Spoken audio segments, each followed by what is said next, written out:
1993 నుండి all India teachers forum for child rights ప్రభుత్వ ఉపాధ్యాయుల వ్యవస్థతో మేము ప్రయాణం చేశాము.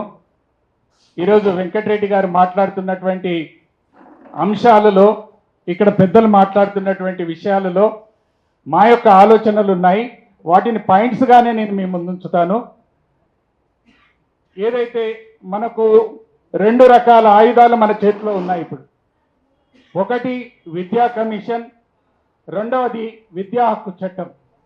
ఈ రెండింటిని మనం ఉపయోగించుకున్నట్టయితే ఈ సమస్యలు తీర్చుకోవచ్చు అనేటటువంటి ఆలోచన నా దృక్పథంలో ఉంది. వాటిని నేను పాయింట్స్గా నిరంతరం మేము ఈ యొక్క ఉద్యమంలో ప్రయాణం చేస్తున్నాం కాబట్టి ఈ ఆలోచనలు ఈ మేధావి వర్గం ముందు ఉంచినట్టయితే వాటి ద్వారా ఒక మార్పు అనేటటువంటి చూడగలుగుతామని విధానంలో మీ ముందు ఉంచుతున్నాను సార్. ఒకటి, ప్రజానాయకులకు విద్యపై బాధ్యత వచ్చేటట్లు మన ద్వారా జరగాలి. ప్రభుత్వంతో మాట్లాడుతున్నాం కానీ చైతన్యం లేదు. ఆ చైతన్యం తేవడానికి అనేది మన ద్వారా ప్రయత్నం జరగాలి. పౌర సమాజం నుండి ప్రెషర్ పెంచాలి అనేటటువంటిది మన ద్వారా రావాలి. తర్వాత ఈ హిమాచల్, కేరళ, తమిళనాడు లాగా మన దగ్గర కూడా ఈ యొక్క విద్యపై ప్రాధాన్యత వచ్చే ఆలోచనలు అనేటటువంటివి మన ప్రభుత్వాలకు ఆలోచింపజేయడానికి మన ద్వారా జరగాలి. తర్వాత ఈ ఉద్యమంలో హోలిస్టిక్ అప్రోచ్ కావాలి.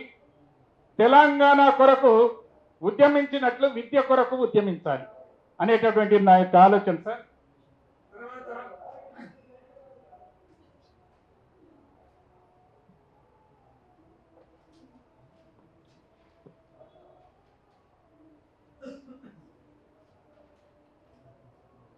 ఈ యొక్క క్వాలిటీ అనేటటువంటిది ఈరోజు ఉన్నటువంటి ప్రధాన సమస్య. మరి రైట్ టు ఎడ్యుకేషన్ యాక్ట్ అనేటటువంటిది దీని గురించే చెప్తున్నది. కాబట్టి గ్రామ స్థాయి నుండి జిల్లా స్థాయి వరకు విద్యా సామర్థ్యాల కమిటీలు అనేటటువంటివి ప్రభుత్వం ద్వారా ఏర్పాటు చేయడం అనేటటువంటిది జరిగేటట్లు చూడాలి. సమాజము పిల్లల యొక్క విద్యా సామర్థ్యాలు పొందడానికి ప్రభుత్వం చేసే కార్యక్రమంలోని లోపాలను సరిచేయడానికి ప్రశ్నించడం జరగాలి. వీటిని స్వీకరించడానికి విద్యా వ్యవస్థ పాజిటివ్గా రావడానికి ప్రయత్నం జరగాలి. తర్వాత ప్రభుత్వం ఈ సమస్యను తెలుసుకోవడానికి మనం విద్యా సామర్థ్యాల సాధన ఉద్యమం అనేటటువంటిది ఒత్తిడి కలిగేటట్లు ఫోర్సబుల్ కార్యక్రమాన్ని అనేటటువంటిది చేయడానికి మన ద్వారా జరగాలి.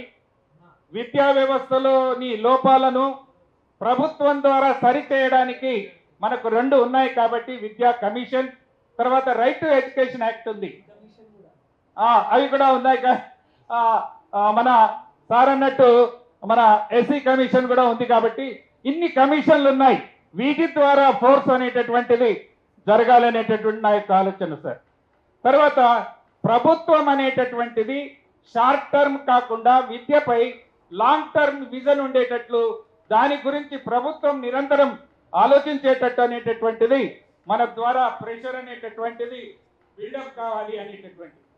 తర్వాత సమాజం విద్యను పొందడంలో ఎక్స్పెండ్ చేయాలి కానీ ఎక్స్క్లూజ్ కాకూడదు అనే ఆలోచన ప్రభుత్వానికి రావడానికి మన ఉద్యమంలో ఆలోచన అనేటటువంటిది ఉండాలి.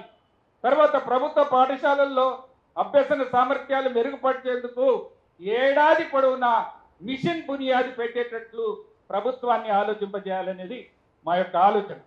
తర్వాత క్షేత్రస్థాయిలో పరిశీలన చేసే గ్రామ, మండల, జిల్లా, రాష్ట్ర స్థాయి అధికారులు చదువులో వెనుకబడిన విద్యార్థులు ఎలా చదువుతున్నారో పరిశీలన చేసి నివేదికలు తయారు చేయాలి. దాని ద్వారా పిల్లల్లో నాణ్యమైన విద్యను పొందేటట్లు చేయాలి.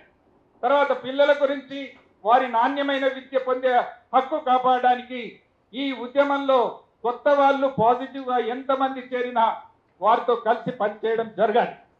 తర్వాత ప్రజాప్రతినిధులు అసెంబ్లీ చర్చలో పాల్గొనబోయే ముందు వారితో చట్టసభల్లో ఈ అంశంపై ప్రశ్నించేటట్లు మన ద్వారా జరగాలని నా యొక్క ఆలోచన సార్. తర్వాత బాలలకు అండగా నిలబడడం లాంఛనప్రాయం కాదని దానికి బలమైన రాజకీయ నిబద్ధత అవసరమని ప్రభుత్వం గుర్తించేలా చేయాలి మనం. తర్వాత నాణ్యమైన విద్య పొందడంలో పిల్లల మూల్యాంకనానికి రాష్ట్ర స్థాయి నుండి మండల స్థాయి వరకు జవాబుదారీతనం ఉండేటట్లు చేయడం ప్రభుత్వం ద్వారా జరగాలి. తర్వాత తెలంగాణ ప్రభుత్వం రాష్ట్రంలోని పిల్లలందరికీ నాణ్యమైన సమానమైన విద్యను అందించేలా రాజకీయ సంకల్పం తీసుకునేటట్లు చేయాలి. నిరంతర విద్యా సామర్థ్యాల సాధన ఉద్యమం జరుగుతూ పోవాలి. బడిలో చేరిన పిల్లలకు, మధ్యలో మాని బడికి వచ్చిన పిల్లలకు, తరగతి వారిగా విషయాల వారిగా సామర్థ్యాలు లేని పిల్లలకు వారిని సన్నద్ధం చేయడానికి ప్రతి పాఠశాలలో బ్రిడ్జ్ కోర్స్ సెక్షన్ ఏర్పాటు చేయాలి. ఈ విధంగా విద్యాశాఖలో ఉన్న ప్రతి ఒక్కరూ అధికారికి ఒక మండల బాధ్యతని ఇచ్చి జవాబుదారీని నిర్దేశించాలి. ప్రతి నెల కేవలం సామర్థ్యాల సాధన మీదనే రాష్ట్ర స్థాయిలో సమీక్ష జరగాలి. ఇటువంటి అనేక అంశాలు దీంట్లో కూడుకున్నవి ఉన్నాయి సార్. కాబట్టి వీటిని ఒకవేళ మనం ఆలోచించి ఈ ఉద్యమం నిరంతరం జరిగితే ఈ పెద్దల ద్వారా, విజ్ఞానవంతుల ద్వారా ఈ ఏదైతే దళిత బహుజన ఈ ఫ్రంట్ ఏదైతే ఏర్పాటు చేసిందో అందులో ఇంత మంచి ఆలోచన అనేటటువంటి శంకర్ గారు మాతో ప్రయాణం చేశారు.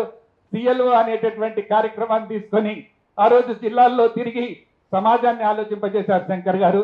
కాబట్టి అటువంటి మంచి ఆలోచనతో వెళ్తున్నటువంటి మీ అందరికీ కూడా అభినందనలు, శుభాకాంక్షలు. మేము నిరంతరం మీ ఉద్యమంలో ప్రయాణం చేస్తాం. ధన్యవాదాలు.